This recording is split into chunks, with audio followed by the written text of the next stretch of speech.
అసలు భేదాలు లేవు, విభేదాలు లేవు, మాకు భేదాలు కూడా రావు.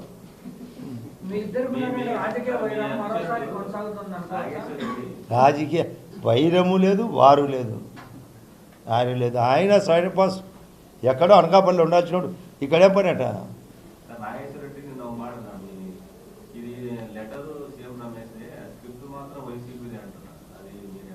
అది చూస్తే ఎవరికైనా అర్థమయ్యేటట్టుగానే ఉంది.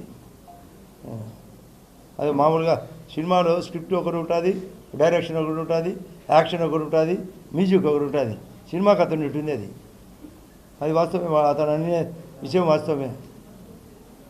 అసలు ఎవరైనా లెటరు కలెక్టర్కి రాసేటప్పుడు కింద అండ్ ఎస్పీని ఎవరు రాయకూడదు. కలెక్టర్ అండ్ ఎస్పీని ఒకే కాలంలో రాయకూడదు.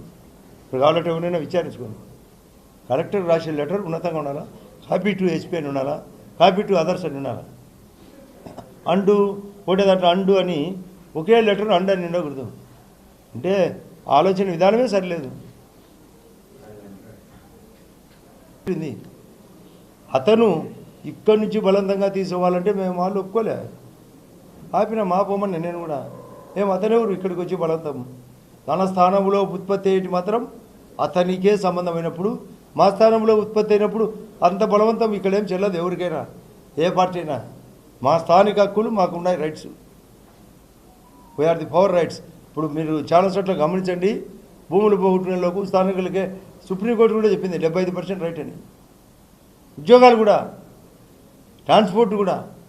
ఎల్ఈఏడి అని ఒక కాలం ఉంది, లోకల్ ఏరియా డెవలప్మెంట్ అని, దానికైనా నిధులు ఇవ్వాలి. సిఎస్ఆర్ అనే కాలం ఉంది, కార్పొరేట్ సోషల్ రెస్పాన్సిబిలిటీ ఇవ్వాల్సిందే. మరొకటి ఫండ్ ఉంది సిమెంట్ ఫ్యాక్టరీలకు, DMF district mineral fund. Collector గారు దానికి ఆధ్వర్యంలో లోకల్ ఎమ్మెల్యే గారు కమిటీలో కన్వీనరుతో పనులు జరగాల. ఈ పంపుడు సోలార్ ప్రాజెక్ట్, ఆ పంపుడు సోలార్ ప్రాజెక్ట్ అని అదాని వాళ్ళది మోస్ట్ వెల్కమ్ ప్రాజెక్ట్ రావాల్సిందే. మరొకటి కూడా రాబోతుంది ఇండోసోల్ అని, దాని పక్కనే వాళ్ళకు కూడా స్వాగతం చెప్పినాం. కానీ మా స్థానిక పరిస్థితులను వైలేట్ చేసి దురాక్రమణ అయితే ఒప్పుకోం.